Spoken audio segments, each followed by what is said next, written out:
Госпоѓо Валентина, вашата ќерка остана без апаратот за дишење, кој е неопходен за да може нормално да спие. Како се случи тоа?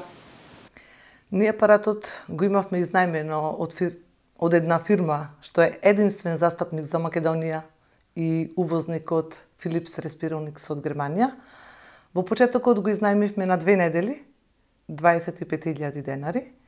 И после тоа ги замоливме да ни го остават, дури да собериме донации, барем уште 1 месец, и плативме уште 50.000 денари. Бидејќи толку имавме, и тогаш почнавме да собираме донации.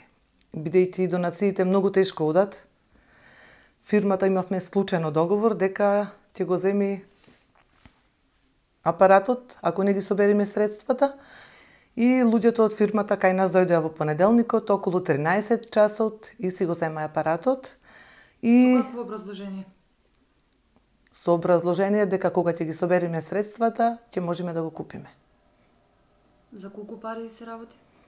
Апаратот кошта 10.300 евра. Се вика Trilogy 100. Фирмата ни рече дека маската кошта 300 евра, маската за дишење. Апаратот кошта 10.000 евра, а маската за апаратот кошта 300 евра. Рекоа дека од нив ќе биде донација маската. Кога ќе имаме собрано донации 10.000 евра, дека ќе ни го дадат. Ќе си го купиме. Побаравте помош од фондот, од надлежните институции? Овој апарат е за домашна употреба и не оди на трошок на фондот. Така. Како се справува има со проблемите кои што ги има кога веќе е без апарат? Кога има без апарат, таа воопшто не може да легне на перница. Се обидува да спие во седечка положба и се клати цело време, се мава по градите, се лупа, се клати, се мачи, се гуши за воздух, а ние преживуваме сите четворица дома околу неа хорор. Значи, буквално од понеделникот веќе ема воопшто и нема заспано? Да. Нема сон? Не. Што понатаму со неа? Тоа само Господ знае. Јас како мајка ќе направам се живо, нема да оставам ова така да оди. Ќе ги отворам сите врати на сите институции, како и досега, така и одсега, и морам да се трудам. Јас го родив тоа дете и јас ќе направам моето дете да живее како тие деца во Германија што живеат. Сакам да направиме во Македонија, бидејќи во Македонија има само 4 деца, 2 се има е најстаро дете, има уште едно детенце колку има, и уште 2 многу мали дечиња, бидејќи се малку за во еден центар. Сакам тука да се направи еден регионален центар, бидејќи ваков центар нема ни во соседните држави околу нас, па ќе има нашата ќерка поквалитетен живот и ќе живее како тие деца што живеат во Германија, во Италија, во Франција, а покрај има ќе искористат и многу други деца и многу родители ќе бидат среќни ако го добиеме тоа што овие деца го заслужуваат. Сега има остана без апарат. Што понатаму? Ние само се молиме секој сабајле да се разбуди, ема дури да ги собериме донациите, бидејќи досега од тие 10.000 евра ние собравме околу половина од сумата. Се надевам дека ќе се појават хумани луѓе и дека ќе ги собериме донациите, бидејќи не сме во моментот ние кредитоспособни, ние имаме двајцата големи кредити, бидејќи има уште како мала сме почнале по болниците предстојувано во Бугарија приватно, бидејќи се водеше до 10 години церебрална парализа, после 10-та година ја доби новата дијагноза Прадер-Вили синдром. После тоа бевме во Германија, ние сме многу задолжени по банки,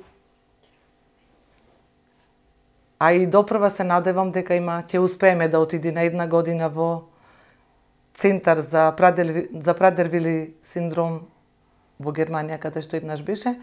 Сега е со килажа од 110 кила, се надевам дека не се надевам, туку сум сигурна дека ќе се врати со 50 кила, а до тогаш дека нашата држава ќе смогне сили во соработка со надлежните институции во нашата држава, не е способна да оди на училиште, бидејќи таја не е спана. Буквално дреми и дење и ноќе во седечка положба.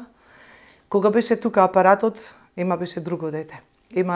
Беше наспана, одморена, не беше нервозна, пееше, играше.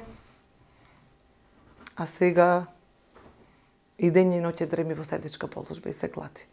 Тоа е страшно.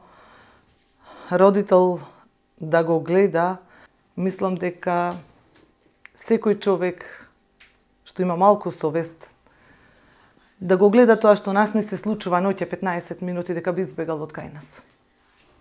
Како детето диши, се слуша и на горниот спрат во детските соби, како се гуши, како е нервозно, како се тепа по гради. Не ми течат солзи од очите, туку крв ми тече од срцето. Мене како на мајка, а верувам дека и на сестрите. Инаку вака без апаратот, не знам дали ќе осамне утре.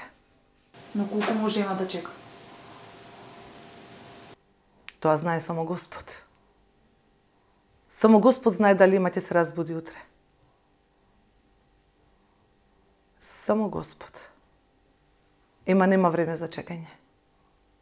А и нашите сили, физички, а поготово психички, максимално се исцрпени. Ние наместо да го гледаме детето, ние треба да одиме и да тропаме и да собираме донации. И јас и маж ми сме осигурани. Имаме 2 ќерки студентки. И одиме, тропаме на секоја врата, кој ќе не отвори, кој ќе не ја затвори, наместо да се посветиме во овие тешки моменти на има. Што значи тоа за еден родител? Да се одгледа дете во оваа држава со ретка болест е многу тешко. И јас сакам лично да апелирам до министерот за здравство Тодоров и до господинот премиер Никола Груевски. Сакам лично да му кажам дека ние сме очајни. Дека секој секунд од ноќта ја живееме под страв. Да направат се што е во